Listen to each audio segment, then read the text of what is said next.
मध्य रेल्वेच्या main line मार्गावरील शेलू रेल्वे स्थानकाचं सध्या विस्तारीकरण सुरू करण्यात आलं आहे. आगामी काळात कर्जतपर्यंत 15 डब्यांच्या लोकल गाड्या सुरू करण्याचा रेल्वे प्रशासनाचा विचार असल्यानं फलाटाची लांबी वाढवण्याचं काम हाती घेण्यात आलं आहे. पूर्वी या मार्गावर 9 डब्यांच्या लोकल धावत होत्या. प्रवाशांची वाढती गर्दी लक्षात घेऊन त्या 12 डब्यांच्या करण्यात आल्या.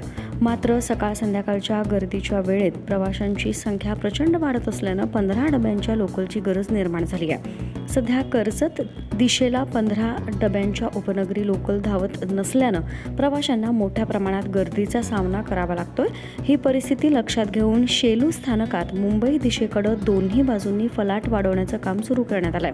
त्यामुळे भविष्यात 15 डब्यांच्या उपनगरी लोकल सुरू होण्याची शक्यता व्यक्त केली जाते.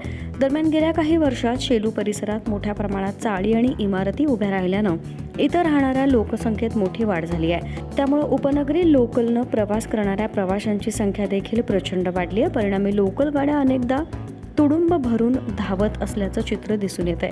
याचा सर्वाधिक फटका महिला प्रवाशांना बसत आहे. बदलापूरपासून पुढे अनेक स्थानकांवर महिलांना उतरून पुन्हा चढण्याची कसरत करावी लागत असल्याचं दिसतंय. महिला डब्यांमध्ये होणारे वादही वाढल्याचं मागील काही वर्षात दिसून आलं आहे. यामुळे आता मुंबई कर्जत खोपोली मार्गावर महिलांसाठी स्वतंत्र महिला लोकल सुरू करण्याची मागणी जोर धरू लागली आहे.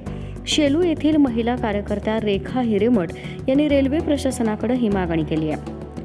केवळ फलाट वाढवून आणि 15 डब्यांच्या गाड्या सुरू करून प्रश्न सुटणार नाही, तर महिला प्रवाशांच्या सुरक्षिततेसाठी महिला विशेष लोकल सुरू करणं गरजेचं असल्याचं त्यांनी सांगितलं.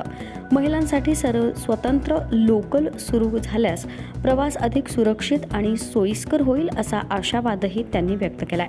मल्हार पवार, महाराष्ट्र न्यूज 24.